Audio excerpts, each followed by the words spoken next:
You know, O'Neill's Sea Odyssey is one of the best programs I've ever been involved in. The ocean is alive, and we've got to take care of it.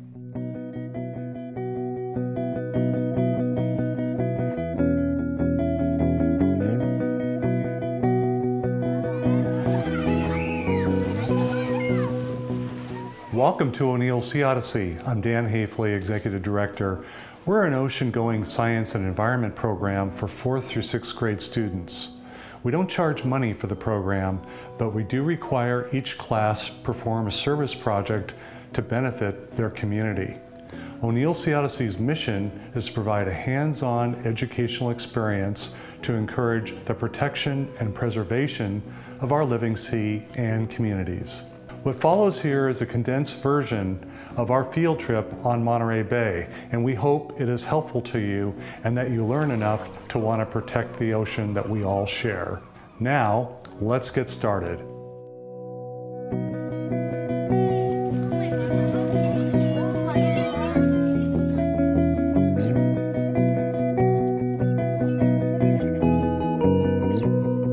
Hi, I'm Tim O'Neill. I'll be your captain today. Welcome aboard.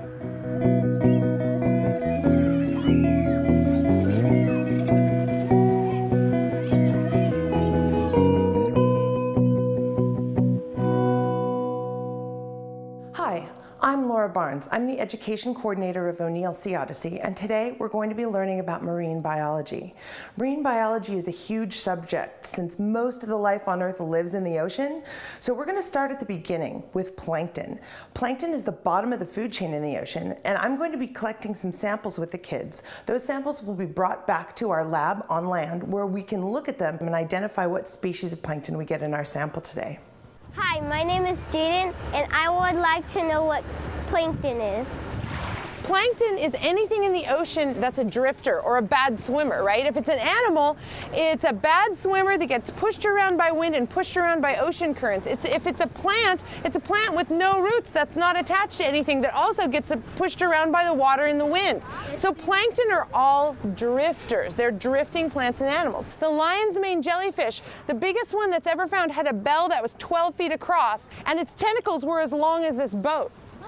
About 65 feet long. That's plankton. It's a big animal, but it's a bad swimmer. Now, a lot of animals that are really, really tiny are also plankton because, they're too weak to swim against the wind and currents. So there are two main types of plankton that we're going to talk about today, and that's plant plankton and animal plankton. Does anyone know the special scientific names for plant and animal plankton? They each have a special scientific name. So the special scientific name for plant plankton is phytoplankton. Everybody say phytoplankton. Phytoplankton. Okay, phytoplankton means drifting plants that aren't attached to anything with no roots. More than half of the oxygen that we breathe comes from plants in the ocean, and they're giving off that oxygen as a byproduct of photosynthesis. They take in sunlight and they give off oxygen. So plants are producers because they produce food from sunlight. We need that plankton and all the plants in the ocean to be healthy for us to survive. Okay, now let's talk about zooplankton. Everybody say zooplankton. Zooplankton. Zooplankton are drifting animals. How do animals get their energy to live? How do you get your energy to live? Yeah? Food. What'd you have for breakfast this morning? Pancakes. Well, you're a human, so you ate pancakes for breakfast. If you were plankton, if you were zooplankton, you'd be eating phytoplankton for breakfast, okay? So the phytoplankton gets eaten by the zooplankton. Zooplankton eats phytoplankton. They're consumers just like we are. Hi, I'm Abby. When I went to Hawaii with my family, the water was clear and blue. Here, why is it green and cloudy? What's the first thing you notice about the water here? Green. It's green. Very good scientific observation. You really can't see the bottom here. Ever come to the boardwalk and gone swimming with your family? Yeah. And what's the temperature of the water feel like when you get in? Cold. It's freezing here, and we're gonna look at the temperature gauge, but it's usually between 53 and 58. So the water here is cold all year round. We have green, cloudy water because there's so much plankton here. And what color are plants? Green. You're looking down through a layer of billions and billions of phytoplankton. And where do you think phytoplankton would want to live if they need sunlight? The surface. At the top. Very good. Okay, so they want to live at the top to get all the sun they can, and the zooplankton kind of lives at the top too because they want to eat the phytoplankton. Can they breathe?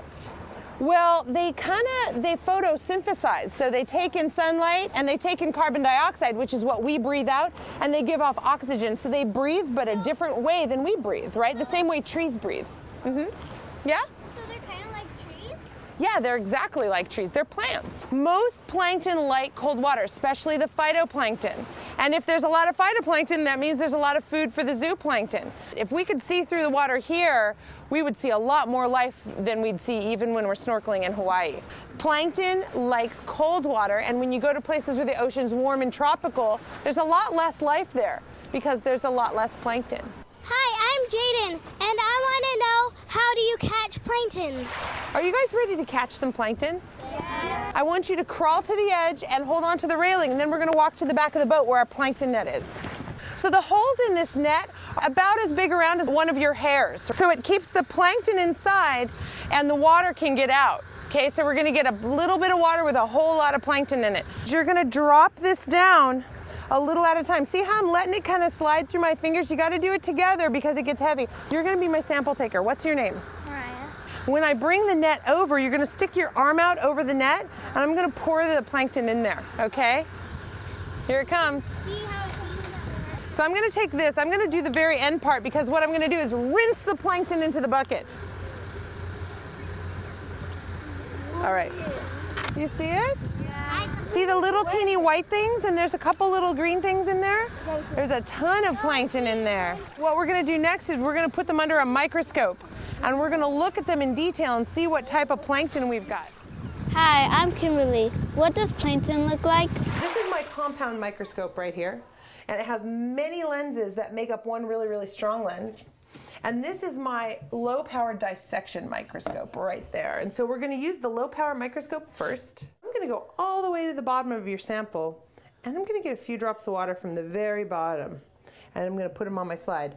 But I also want to get a few drops from the very top, because sometimes there's other types of plankton at the top. And then the rest is going to go into this petri dish. We're going to look at the petri dish first under low power.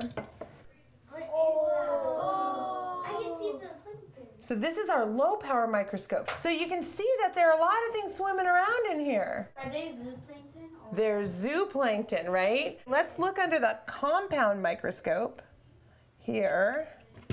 Look at this guy right here. So we've got some cool stuff. This is a copepod. Copepods, they have one eye so they can see the sun.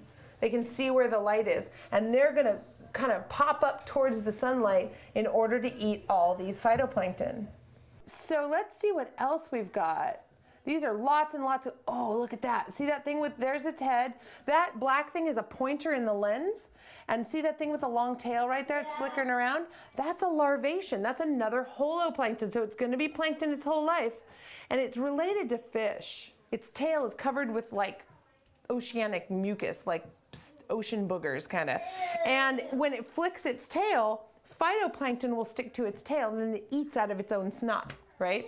That's a larvation. They're kind of the most disgusting plankton that we find. Oh, look at that. See the little greenish yellow stuff in the middle? Yeah. That's the chlorophyll. That's the part of the plant that makes sunlight into energy. Hi, my name is Angel. I want to know how much plankton is in the ocean.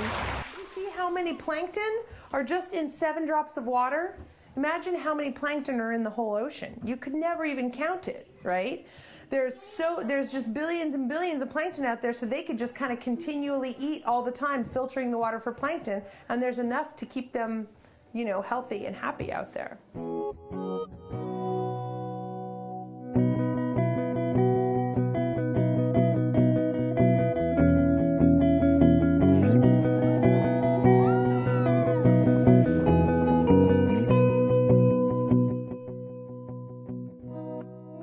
To learn more about our program, please go to o'neillseaodyssey.org. That's o'neillseaodyssey.org. This virtual O'Neill Sea Odyssey field trip is made possible by the Community Foundation for Monterey County, Team O'Neill and O'Neill Yacht Charters, and Joyce Anderson Productions. Thank you.